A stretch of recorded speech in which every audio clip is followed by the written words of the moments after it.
दोस्तों नमस्कार। हमारी नई पुस्तक बचत करना सीखें, इसके लेखक हैं स्वेट मॉर्डन, जो कि अमेरिका से हैं। तो इसके आज पहले अध्याय में चलते हैं, जिसका टाइटल है खर्च घटाने के सूत्र। आज इसका पहला भाग। बचत करना अपनी सुरक्षा मजबूत करना है। संसार में भवन निर्माण के असंख्य सामान मौजूद हैं, इतने कि प्रत्येक मनुष्य को अपने लिए एक एक घर प्राप्त हो सके, परंतु अपने निकम्मेपन के कारण, अपनी स्थिति से समझौता करने के कारण मनुष्य बेघर बना रहता है। कर्म की विचारधारा, निरंतर कर्म की प्रेरणा, निरंतर कर्म तथा बार बार प्रयत्न के द्वारा किसी वस्तु को प्राप्त करना असंभव नहीं रह जाता। जिसे एक व्यक्ति कर सकता है, उसे दूसरा व्यक्ति भी कर सकता है। हम अपने मन की स्थिति को कुचल कर रखते हैं, आत्मविश्वास को दुर्बल रखते हैं, अपनी सोच को छोटी और तुच्छ रखते हैं। इससे हम अपने को विपुल और विशाल संपदा के अगाध स्रोत से विच्छिन्न कर लेते हैं। विपुल और विशाल धन संपदा के नियम उसी प्रकार निर्दोष हैं जैसे गणित के नियम। यदि हम अपार धन संपत्ति के नियमों का पालन करें तो वह विशाल स्रोत हमारी तरफ प्रभावित होने लगेगा। जिनके मन का प्रत्येक कोना संदेह, चिंता और भय से पटा हुआ है, उनके लिए किसी विशाल सफलता को प्राप्त करना असंभव रहता है। वे अपनी अमीरी के विचारों को अपने मन से निकाल देते हैं। दबे कुचले, दीनहीन, भयभीत, शंकाशील और निराशावादी मन कभी भी धन संपदा को प्राप्त नहीं कर सकते। हाँ या ना में से एक मार्ग पकड़ लीजिए, फैसला कीजिए। किसके मार्ग को कदापि स्वीकार नहीं करना, बस फिर आपके सामने पूर्ति के सभी दरवाजे खुलते चले जाएंगे। जो मन डरता है, संशय करता है, वह अपनी शक्ति और छीन कर लेता है। वह रचनात्मक नहीं रहता, वह धनवान का विरोध करता है, अतः उसे अपनी तरफ कैसे खींच सकता है। इसमें संदेह नहीं कि मनुष्य अवसर, धन संपदा और विपुल साज सामान को अपने से दूर नहीं करना चाहता है। फिर भी जब वह अपने मन की स्थिति ऐसे बनाए रखता है कि जिसमें संदेह भरे हुए हों, भय भरा हुआ हो, तब तक वह अवसर का लाभ नहीं उठा पाता, धन संपदा के लिए सही प्रयत्न नहीं करता, विपुल साज सामान का अधिकार करने की कोशिश नहीं करता। इसके विपरीत जब उस पर भरोसा हो जाता है, तब उसके मन में दृढ़ संकल्प व आत्मविश्वास का भाव जागृत होता है, तो वह कठिन और अधिक परिश्रम करता है। परिणाम यह होता है कि वह धन संपदा का मालिक बन जाता है। संदेह और डर ही मनुष्य को कंगाल बना देता है। यदि मन को अमीरी के वातावरण से दूर रखा हो, यदि मन में मितव्ययिता के विचार ही न हो, तो अमीर बनना है तो हृदय चाहे कितना शक्तिशाली और सामर्थ्यवान हो, धन संपत्ति कभी प्राप्त नहीं हो सकती है। हमने जीवन को स्वयं कुचल रखा है। हम स्वयं बौने बने बैठे हैं। हमने विश्व की सबसे महान शक्ति से संबंध तोड़कर अपने को तुच्छ बना लिया है। इसलिए पूर्ति के अक्षय स्रोत से हमारा संबंध कट गया है। जो ही मनुष्य के मन में आत्मविश्वास का भाव जागृत होता है, उसकी सारी स्थिति बदल जाती है। हमारी सारी हदें हमारे विचारों के कारण हैं। हम थोड़ा मांगते हैं तो थोड़ा मिलता है। जब हम थोड़े के लिए प्रयत्न करते हैं तो हमें अधिक कैसे मिले। जब हम विरासत में प्राप्त अपने ही भंडार में से अधिक ग्रहण करने से डरते हैं, जब हम अपने अधिकार का स्वयं त्याग करते हैं, तो फिर हमें अधिक धन कैसे प्राप्त हो सकता है। दो पहलू के विचार ही हमारी तरक्की में बाधक हैं। हमारे विचार ही हमारी तरक्की में रुकावट हैं। हमारा मानसिक संतुलन ही हमारा पूर्ण विकास नहीं होने देता। हमारा अज्ञान ही शक्ति के स्रोत से हमें अलग कर देता है। यही कारण है कि कुबेर का अक्षय भंडार, विपुलता का यह विशाल स्रोत, कारों का खजाना हमारे लिए कहानी बनकर रह जाता है और हम तंगदस्त और फटे हाल ही रहते हैं। यदि हम अपना खर्च बचाने की कोशिश करें तो हमारा ये हाल कभी न हो।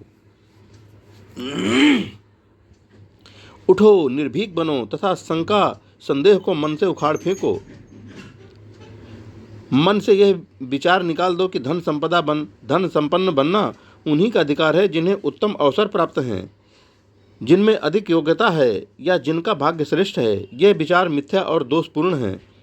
जो व्यक्ति अपने मन और विचारों को मितव्ययिता के विपुल कार्य में लगाता है, अत्यधिक प्रयत्न करता है, वह उतनी ही अधिक संपत्ति व सुख प्राप्त करता है।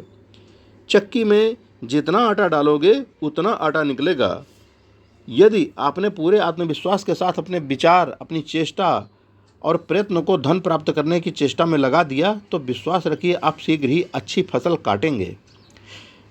विशाल भावनाओं के आसपास रहिए, मन को विशाल बनाइए, प्रयत्नों को अधिक बढ़ाइए, सहायकों की संख्या बढ़ाइए। यदि आपके विचार धनवान हैं तो आप जरूर धनवान बनेंगे। यदि आपके विचार दरिद्री हैं तो आपकी दशा को कोई नहीं सुधार सकता। साधारण बनने से इनकार करिए, मामूली मत बनिए, मध्यम बनने का विरोध कीजिए। इसका सबसे बड़ा उपाय है कि आप अपने छोटे छोटे कामों को इतनी खूबी से कीजिए कि वह गौरवपूर्ण और महान कार्य बन जाए। मैं एक महिला को जानता हूं जो अपने इर्द गिर्द के वातावरण को जानती है तथा उसकी पूर्ण जानकारी रखती है। उसका जीवन के प्रति नज़रिया बहुत अच्छा है। वह जीवन के गौरवपूर्ण अर्थ की पूरी जानकारी रखती है। उस महिला से बात करने में इतना आनंद प्राप्त होता है कि बात करने वाला अपने आप को गौरवान्वित समझने लगता है। उस महिला का आकार प्रकार, शरीर, वेशभूषा, व्यवहार, बातचीत या घर बार में कोई भी साधारण नहीं है। उसकी प्रत्येक वस्तु असाधारण दिखाई देती है। मामूली से मामूली वस्तु को वह ऐसे करीने और तरीके से बनाती है और सजाती है कि उसका प्रत्येक काम कला का एक नमूना बन जाता है। उसका प्रत्येक काम महान और गौरवपूर्ण बन जाता है। बिना चिंता किए उसकी आवश्यकताओं की वस्तुएं उसके घर पहुंच जाती हैं, क्योंकि वह सभी से स्नेह करती है और सब लोग उससे भी प्यार करते हैं। वह किसी से घृणा नहीं करती और उससे कोई घृणा नहीं करता। उस महिला का स्वभाव ऐसा कोमल और मधुर है जैसे सुबह की धूप। उस महिला के जीवन में कोई कमी नहीं, कोई अभाव नहीं, कोई तंगी नहीं, भय का साया भी नहीं है और चिंता लेस मात्र नहीं, शंका और संदेह भी लेस मात्र नहीं। वह महिला धनी है, विपुल धन संपदा की स्वामिनी है। माल और अन्य सुविधाएं उसके पास असंख्य आते हैं। उसके शब्दों को सुनकर मनुष्य में हमदर्दी के भाव जागृत होते हैं। कुछ लोग ऐसे भी हैं जो भले ही कितने धनवान हों, कभी विशाल धन संपत्ति के अनुसार उदार हृदय नहीं प्रकट करते। उनके दिल तंग होते हैं, वह मक्खी चूस और मनहूस बने रहते हैं, क्योंकि उनकी आदतें भूखों जैसी, भिखमंगों जैसी संकुचित और संकीर्ण होती हैं। लालच तथा स्वार्थ भावना ने उनके हृदय की संपूर्णता, सरसता को सुखा दिया होता है। वे उस बंजर धरती के समान होते हैं जहाँ अनाज नहीं उग सकता है। हमें अपने मन में विशाल धनमाल पाने का विचार लाना चाहिए, निश्चय करना चाहिए। उसके बाद ही हम जीवन में धन प्राप्त कर सकते हैं। जब हम अपने विचारों को क्रिया का रूप देते हैं तभी फल की प्राप्ति होती है। यदि हमने विचार का बीज ही नहीं बोया तो धन व माल की फसल ही कहाँ से आएगी। यदि हम गरीबी के विचारों से अपने मन को घेरे रखते हैं तो हम विशाल संपदा को कैसे प्राप्त कर सकते हैं। यदि हमें संपदा के मार्ग पर चलना है तो हमें उसका विचार करना होगा, हमें उस रास्ते पर चलना होगा। हम सत्य को कहाँ हृदयंगम करेंगे कि हमें जिसकी आवश्यकता है उसके लिए बाहर न खोजें। हमें कहाँ ज्ञान प्राप्त होगा कि सब प्रकार के विपुल और अथाह स्रोत हमारे अपने कब्जे में हैं। जब हमें यह ज्ञान हो जाएगा तो हमें कोई कमी न होगी, तब हमें किसी कमी का एहसास नहीं होगा। वह दिव्य स्रोत जो हमारी प्यास बुझा सकता है हमारे अंदर ही है। हमारा काम इतना ही है कि उस अथाह स्रोत से जिसका कोई अंत नहीं संबंध जोड़ दें। हम उस स्रोत से दूर रहकर अपने अभावों की पूर्ति करना चाहते हैं, किंतु यह काम हो कैसे सकता है जिसके मन में संदेह नहीं। जिन्हें अपने प्रयत्नों पर अटूट विश्वास है वह अपने विचारों को क्रिया का रूप दिए बिना नहीं रह सकता। कहने का तात्पर्य है कि हम जीवन में जिस पदार्थ पर मन को पूरी तरह लगा देते हैं उसे ही प्राप्त करते हैं। हम जो काम करते हैं हमारी परिस्थिति, स्थिति और हालात और किस्मत के अनुसार बनती है। हम जीवन की समस्त शक्तियों को जिस लक्ष्य के लिए केंद्रित कर देते हैं उसी कार्य को करने के हम निरंतर प्रयास करते रहते हैं। यदि हम अपने मन को निर्धनता पर केंद्रित किए रहते हैं, यदि हम अपने विचारों को आरोग्य पर ही केंद्रित किए रहते हैं तो हम धनवान नहीं हो सकते। इसके विपरीत यदि हम अपने विचारों को अपार धन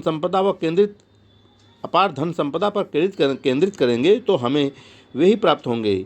यदि हमारा यह विश्वास है कि संसार की समस्त वस्तुएं हमारे लिए बनी हैं और उन्हें पाना हमारा जन्मसिद्ध अधिकार है, उन पर हमारा पूरा हक है और स्वास्थ्य, प्रसन्नता एवं धन संपदा पाने के लिए हम पूरी तरह योग्य अधिकारी हैं और हम उन्हें प्राप्त करके रहेंगे, तो सच मानिए संसार की कोई भी शक्ति आपके मार्ग में बाधक नहीं बनेगी। बाधाएं आएंगी किंतु आपके प्रयत्नों को देखकर वे पीछे हट जाएंगी। पहाड़ जैसे विघ्न भी आपका साथ छोड़ देंगे। तब हमारी उपलब्धि हमारे विचारों से भी बढ़ चढ़कर होगी। जैसे कि एक भवन अपने मॉडल से अधिक महान, विशाल और सुंदर होता है। हमारी स्थिति, हमारी एकाग्रता, हमारी कार्यशक्ति ही अंतर्मन की सर्वोत्तम शक्ति है जो हमारे भाग्य का निर्माण करती है। दोस्तों, हम इस पहले लेसन के पहले भाग को यहीं पर पूरा करते हैं, क्योंकि ज़्यादा बड़ा हो जाएगा तो भी अच्छा नहीं होगा। खर्च घटाने के सूत्र का पहला भाग हम यहीं पर पूरा करते हैं। जय हिंद फ्रेंड्स।